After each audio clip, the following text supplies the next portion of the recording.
विकासाची गंगा पोहोचवणारे अतिशय तत्पर असे आपले नेते अभिजित बेनके, त्यांच्यासमोर आलेले सहकार महर्षी संजयराव काळे, ह्या गावातील वयोवृद्ध नेतृत्व, गावाचे वारकरी संप्रदायाचे मार्गदर्शक आणि माजी सरपंच आमचे मित्र गजानन भाऊ डुबरे, महिला अध्यक्ष सुप्रिया लेंडे, गावच्या सरपंच ज्यांनी डॉक्टरेट केले ते डॉक्टर छायाताई आंबे,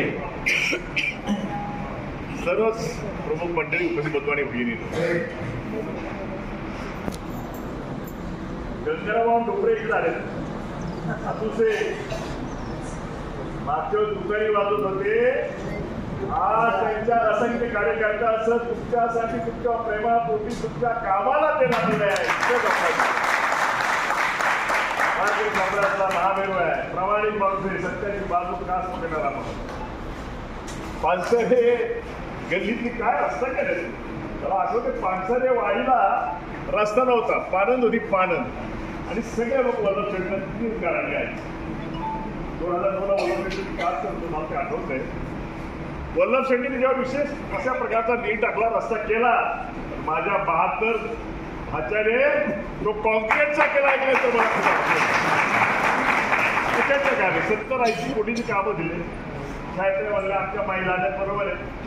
2-4 म्हणजे नाकेला नकारात्मक भूमिका स्वीकारणारे भावंड गेले असतील, पण तुमच्याबरोबर तुमची अखंड ग्रामपंचायत बरोबर याचा आम्हाला माहिती घ्यायची. मी लोकांशी बोललो आहे ओतूमध्ये काय परिस्थिती आहे. म्हणजे 1 नंबर मतदार यादीमध्ये जो 1 नंबर आहे त्या नंबरावर आमचं गाव आहे असं ऐकलं तर मला अतिशय बरं वाटतं. कारण ओतू ज्याच्या पाठीशी उभं राहतं त्याचा प्रचंड असा विजय होतो हा आतापर्यंत राजकीय इतिहास. म्हणून असं मला काही करायचं कारण आहे. किती काम करतो अतुल, किती काम करतो. म्हणजे माझ्यापेक्षा लहान आहे की अतुल साहेब म्हटलं पाहिजे, आमदार साहेब म्हटलं पाहिजे, अधिकारवाणी म्हणतो. त्याच्या कामाचं मला कौतुक वाटतं. मला मग ते बोलले खूप नबरे तो बॉलनी मला त्यांचं सांगितलं, वर्णन केलं. म्हणजे प्रचंड नम्र स्वभाव आहे, त्यांच्याबद्दलची विविधता आहे, शिकलेले आहे, त्याचा अनुभव जबरदस्त आहे.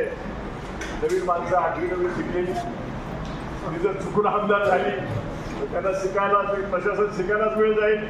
आपला शिकलेला नम्रा आलेला गाडा आहे आणि या गाड्याला आता परवाच्या 20 तारखेला गाड्यासमोर बटन दाबून आपल्याला नम्रात काढायचे एवढं आपण करावं अशा प्रकारची कळकळीची विनंती करतो. महिला आता हिच्यावर फार महत्वाची जबाबदारी आहे. लाडक्या बहिणींचा सगळीकडं अतिशय गवगवा आहे. आज हवा कोणाची लाडक्या बहिणींची, उद्या महाराष्ट्रातील सरकार कोणामुळे येतं ते लाडक्या बहिणीमुळे येणार आहे. त्याला पुरुष एकदा विनंती करतो. जय महाराष्ट्र.